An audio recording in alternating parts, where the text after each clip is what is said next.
Assalamualaikum dan salam sejahtera. Bertemu lagi dalam channel dekat dan tahu tu saya akan, dan untuk episod kali ni saya akan review hasil daripada kamera Oppo A16s 5G berdasarkan daripada laporan DxOMark.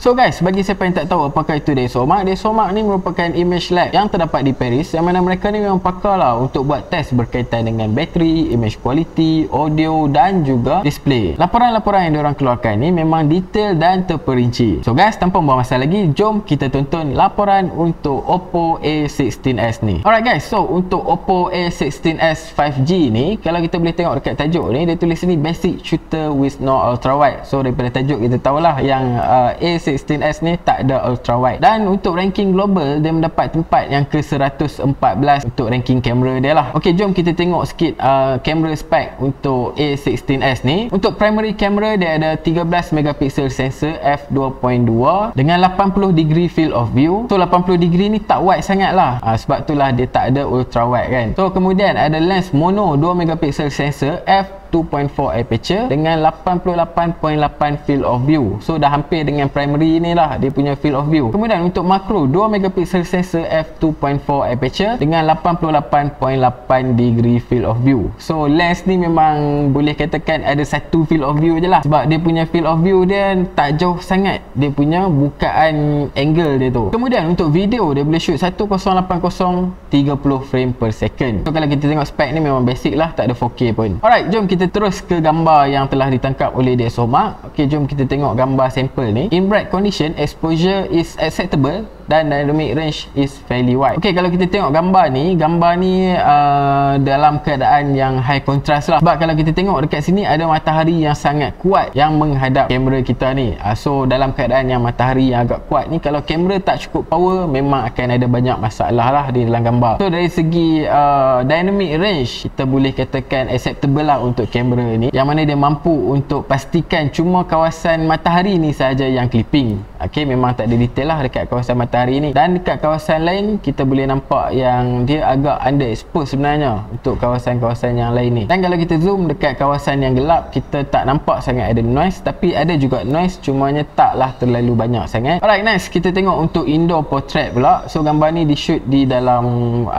rumah, yang mana di bahagian belakang ni ada satu pintu dengan cahaya yang agak terang. So kontras dia memang tinggi, sama macam gambar yang tadi ada matahari dekat dalam gambar kan. Ini pun kontras dia sangat-sangat tinggi sebab indoor ni memang low light lah. So kalau kita zoom dekat subjek, kita boleh nampak yang subjek ni tak berapa nak sharp sangat, dan dekat bahagian rambut ni dia ada artifact lah. Okay, kita boleh nampak yang ada ghosting dekat sini. Dan untuk kawasan yang gelap, kita boleh nampak yang ada noise, tapi tak banyak sangat lah noise dekat dalam gambar ni. Dan untuk subjek yang kedua, apabila kita zoom, kita boleh nampak yang dia out of focus sikit, tak berapa nak fokus sangat. Dan untuk bahagian luar ni, kita boleh nampak yang tak ada detail dah dekat scale, yang mana dia memang blown out habis lah. Dan white balance kita boleh nampak yang dia agak kebiruan lah untuk bahagian sini, yang mana landscape ni pun dah jadi biru habis. Dan untuk laporan ni pun kita boleh tengok narrow depth of field, yang mana subjek dekat bahagian belakang tu tak sharp, sebab itulah dia narrow depth of field. Kemudian lack of detail, so detail-detail dekat dalam gambar ni agak kurang sikit. Ok, next kita tengok bokeh mode untuk Oppo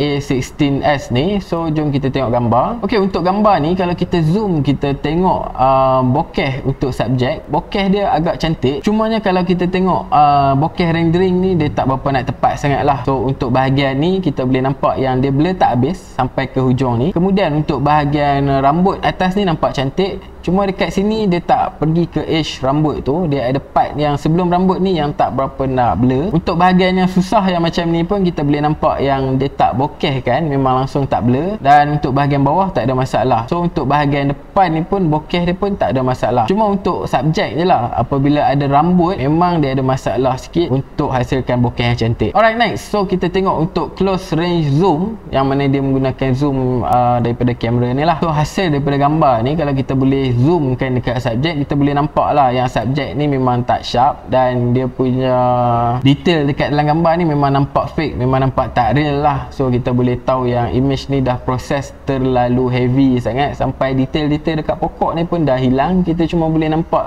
shape-shape dia saja, tapi dah tak ada detail. Kita dah tak nampak dia macam daun, kita nampak dia macam lukisan. Sama juga untuk subjek kita ni. So kita boleh nampak yang detail dekat muka dia pun dah hilang dah, dan semuanya nampak macam plastik. Dan kalau kita ke bahagian langit, kita boleh nampak yang dekat sini ada color biru sikit dan dekat sini putih terus. So data untuk langit memang hilang lah. Jom kita tengok dekat pokok dan kita boleh nampak yang detail-detail dekat pokok pun nampak tak berapa nak cantik lah. Alright, so itu saja untuk gambar. So jom kita tengok video untuk Oppo A16s 5G ni. Okay, kalau dari segi video, kita boleh nampak yang video dia agak berkualiti. Kita boleh nampak detail dekat dalam video, tapi stabilization dia nampak macam tak berapa nak cantik sikit. Memang nampak shaky gila apabila berjalan macam ni. Dan dari segi white balance dia nampak macam ke arah kebiruan sikit, dan exposure dia mungkin agak down sikit lah. Okay, ini memang shaky gila lah. I think dia tengah berjogging ni.